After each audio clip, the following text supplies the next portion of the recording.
Hello, and welcome to my channel, Reading Little Blue Books Out Loud. This right here is a little blue book. It happens to be Little Blue Book number 1509, and it is titled The Gay Chronicle of the Monks and Nuns, written by Joseph McCabe. There is no copyright date, but it was probably written somewhere between 1928 and 1930. So the word gay is definitely used in a different definition than it is today. This is part 3. So we left off, I believe, at the top of page 23. And let's see, we'll go back here. Okay. We'll start back here at the bottom of 22. In France, naturally the first country to be influenced by the Moors of Spain, we find no general reform of the disreputable state of things I described under the Frank kings. The general level of clergy, monks, and nuns remained gross. Prelate after prelate tells us of the monastic disorderly houses. Bishop Hilbert of Le Mans deplores that the great abbey of Udon is full of women, and the monks spend days of iniquity and nights of infamy. Bishop Ivo of Chartres, and the builder of the great cathedral, in the monkish story of which we read that the whole region became angelic, tells us, on the contrary, that the large convent of St. Farah is no longer a place of nuns, but a brothel of diabolical women, prostituting their bodies to any sort of men. St. Abbo of F-I-E-U-R-Y, Fiery, a reformed monastery, tries to reform a nearby monastery, and its monks, at the instigation of their womenfolk, brutally murder him. And for Italy we have the appalling book of Goria of Cardinal Demone, which is the worst catalogue of priestly and monkish vice ever published. Gonna have to look that one up. That is Book of Goria of Cardinal Domini, D-A-M-I-A-N-I. Somebody look that up. But at least we have got to the 12th century, the age of Saint Bernard and of Hildebrand, of the great reforms of the monks and the enforcement of the celibacy of the clergy, of the new school life and the cathedral builders. That is how you generally read the history of these things. Let me tell you a few hard facts. Hildebrand, or Pope Gregory the Seventh, had died in 1085. Well, we happen to have a good deal of information about the state of monasteries and nunneries in the half-century after his death, for it is the age of Abelard and Heloise. The famous love letters, as they are wrongly called, of the pair will tell you enough. I walk many rounds every night, says Heloise, now an abbess, and I make those I catch abroad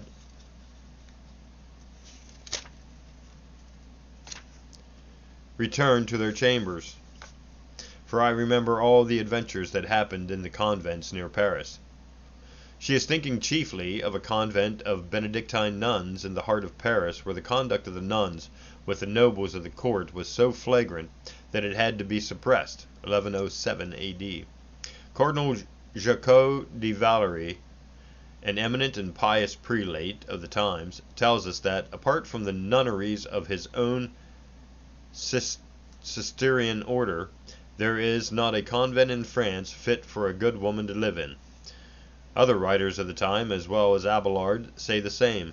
Heloise, after the castration of Abelard, retired to the nunnery of Argentel, 2 or 3 miles from the great abbey of St. Denis. It was rumored that Heloise was the daughter of the abbess by some noble or prelate. Anyhow, the abbot of St. Denis became converted to the ways of virtue, and one of the first things he did was to induce the Pope to make over the convent to him on the ground partly of the foul enormity, in the Pope's language, of the life of the nuns. This was the general condition of nunneries 20 years after the death of the great reformer Hildebrand. Some chroniclers remark that there was a growth of infanticide by the nuns, but the monasteries were just as gross. Abelard writes that almost all the monasteries of our time are corrupt. Indeed, even in some of the strict monasteries the practices were peculiar. In my Peter Abelard I quote a monk bishop of the time scolding Robert of Ardressel, who had founded and was directing a great convent with nearly 4,000 nuns in it, because one of his penances is frequently to sleep amongst and with the women, to mortify his flesh. Not bad. And one of the punishments he imposes on the nuns is that they shall be stripped naked. Abelard, after his mutilation, it is characteristic of the time that the great scholar demanded that the uncle of Heloise, a canon of the cathedral, who had hired men to do it, should be punished legally with the same mutilation, entered the abbey of St. Denis. This was 8 years before the abbot was converted, and Abelard's description of it, very worldly and most disgraceful life, should be read by any man who wants to know the general condition of a rich monastery in the Middle Ages. The Lord Abbot was as much worse in manner of life and more notorious than the rest, as he preceded them in dignity. The abbey, a Benedictine monastery, had been in this condition since the last spasm of piety in 994, a century and a quarter earlier, and had not been affected by the reforms of Hildebrand or any other. Soldiers and ladies, dancers, jesters, and conjurers enlivened its innumerable festivals. St. Bernard, who describes its life, converted its abbot Sugar in 1127, and the gaiety was dimmed. And some years later, a veracious chronicler, Guillaume de Nagus, tells us that the monks scarcely exhibited even the appearance of religion. Bernard and his Cistercian reformers took one monastery or nunnery after another, sometimes using crooked law proceedings until they boasted that they controlled 1,800 in Europe. But, like all other reformers, this maintained its purity only for a short time. What the more remote and rustic monasteries were like, Abelard's experience lets us know. He was appointed abbot of one on the coast of Brittany, and he found his monks all married, or, as he elsewhere put it, known only for their dissoluteness and their scandalous debaucheries. They attempted several times to poison him for trying to reform them, and he fled. This, remember, is the age of the great cathedrals and of the new university life, and any man can see that it was abbeys, like the unreformed Abbey of St. Denis, that really preserved Ovid and Catullus for us. It was also the age of the troubadours, and if you know anything of the movement, you will realize how it was that the fervor of the new reformers soon spent itself, and the majority of the convents and monasteries again became irregular. A good deal of the troubadour literature, often praising wine and women as the contemporary Parisian poets did, was composed by monks. You will find, if you read Latin, some curious specimens in Lee's History. There were chanted to hymn tunes in cloisters all over Europe. In short, we have again in the 13th century, in spite of new reformers like Innocent III, so general corruption of the monastic world, that two new orders, the Franciscan and the Dominican, have to be established to meet the requirements of genuine piety. And it is well known in the Franciscan literature, which the friars do not translate for laymen to read, that Francis died of a broken heart, because his order was corrupted in his own short lifetime. The state of the church in this beautiful 13th century was almost as gross as ever. Cotter Morrison, the positivist writer, a member of a sect so lenient to the Roman Church that Huxley called it Catholicism minus Christianity, becomes bitterly ironical in his Service of Man when he notices the general praise of the 13th century. Why, it was, he says, an age of violence, fraud, and impurity, such as can hardly be conceived now. He tests it in his ideal moment in the France of St. Louis. He opens the official record left by the Archbishop of Rouen, a strict monk prelate, which describes in the state of his diocese from 1248 to 1269, and the picture of clerical life is extraordinary. The nuns, Morrison says, compared with the priests, appeared to have been well behaved, and he immediately gives us a description of a convent of 33 nuns, which, as Dean Milman says, might almost have put Boccaccio to the blush. Several of the nuns were mothers, and the life was entirely free. Yet the positivist writer repeats that the nunneries did not afford examples of the gross licentiousness of the monks and priests. The saintly archbishop, he admits, did not even censure the gay ladies because perhaps their wealth and social position made it impolite to do so. This is the wonderful 13th century under a saintly monarch and a saintly archbishop. You will know what to expect under other monarchs and other types of priests. Dean Milman quotes the Bishop of Liege, an important see. His chief mistress is a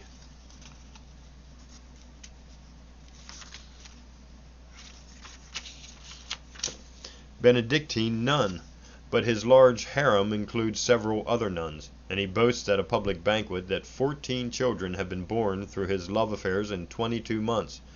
This is really too much for Rome, and so Pope Gregory X very politely persuades the Episcopal Don Juan to abdicate.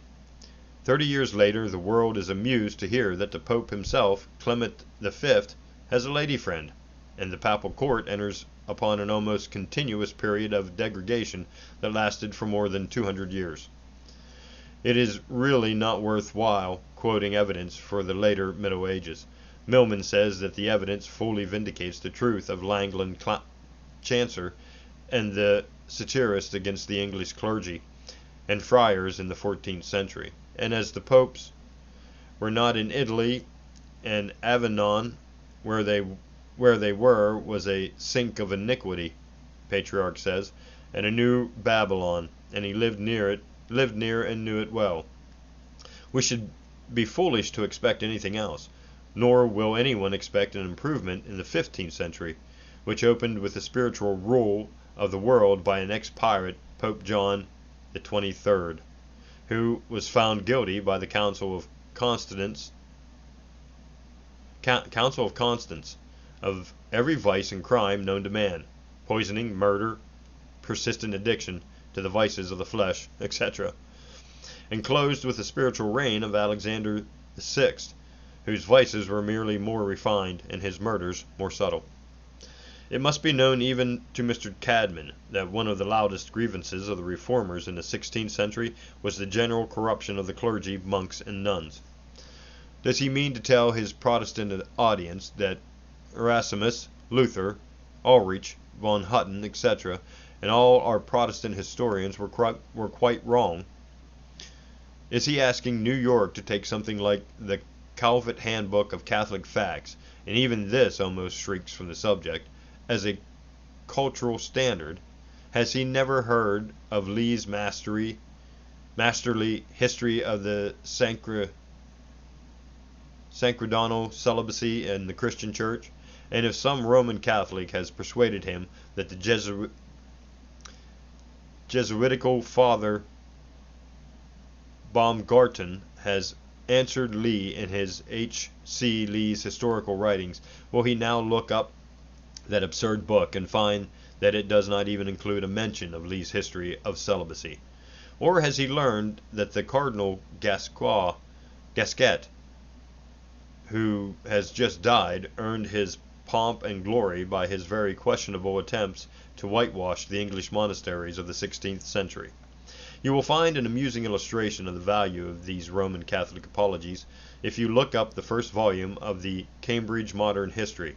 It is a historical work of highest scholarship, but unfortunately it has the familiar weakness, a Roman Catholic writer. It's included so as to disarm his church and get a better circulation. There is not a Catholic scholar in the world who is capable of writing impartial history in such matters. No matter what his private opinions are, the Church exacts that he shall temper the truth. The nearest approach to complete truthfulness that I know of in Catholic history is Dr. L. Pasteur's History of the Popes, and it does tell some very painful truths about the monasteries of the Middle Ages. But it is untruthful in the emphasis it gives to an ounce of virtue and the little attention it gives to the ton of sin. The amusing thing, however, is to see how the priest writes when he admitted to collaborate in an impartial historical work. In the Cambridge History, Canon W. Barry, who was no historian but an ardent literary man and a juggler with words, is invited to write on the state of the Church before the Reformation, and he knows that it is useless to say here what he would say to a purely Catholic audience.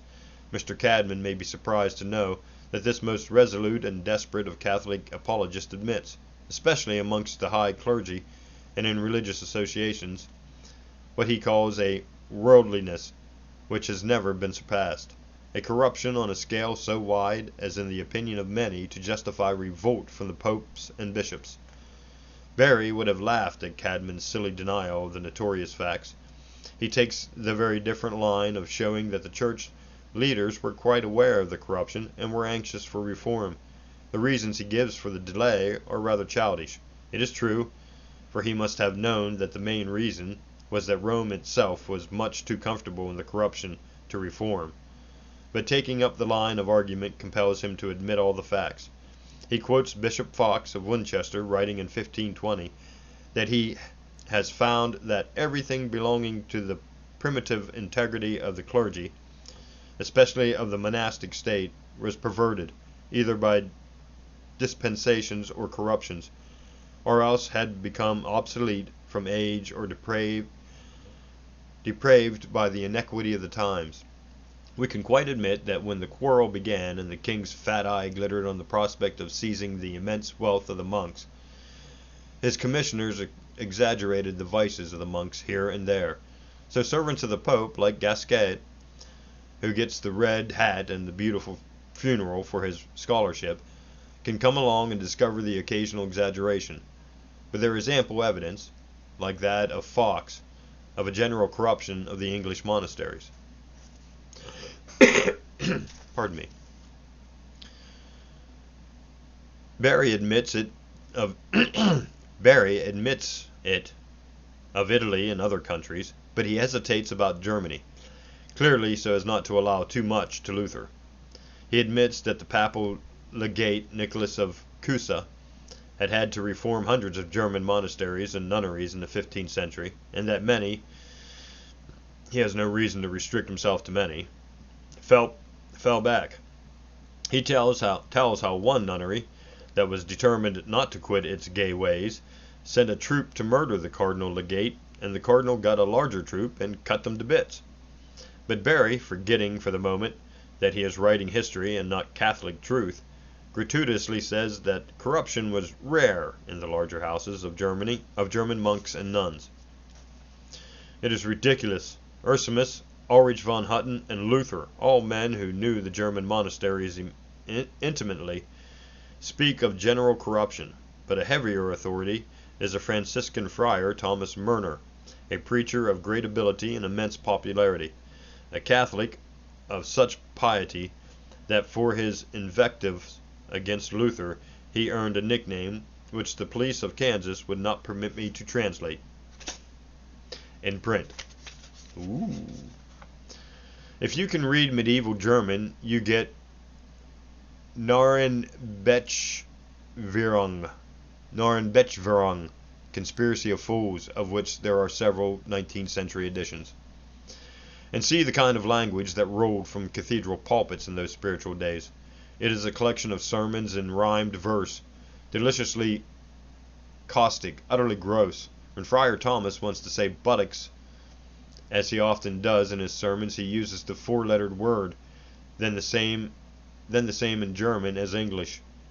However, my point here is that this zealous Catholic preacher is at one with Ulrich on the morals of the clergy, monks, and nuns. They are generally corrupt. The nun who bears most children gets the post of abbess, and so on. And these are the sermons that made him one of the most popular preachers in Germany, 1510. Well, I trust, Mr. Cadman, that this will do to go on with. I invite you to broadcast a translation of some of Friar Thomas's poetical sermons, chosen by me. And you will shake America. Sing Sing will be thought too pleasant a place for you. But in my forthcoming book I will give the evidence in full, with chapter and verse, with the original and modern authorities. I will tell the good as well as the wicked, and any honest man will say that during those 1,000 years of monasticism, or even the 15 centuries from the 4th to the 19th, the corrupt monasteries and nunneries were enormously more numerous than the virtuous, and every recent manual of medieval history that says or suggests the opposite is untruthful. And that is the end of book 1509 of the Little Blue Book collection, and it is called The Gay Chronicle of the Monks and Nuns, written by Joseph McCabe. Thanks for listening.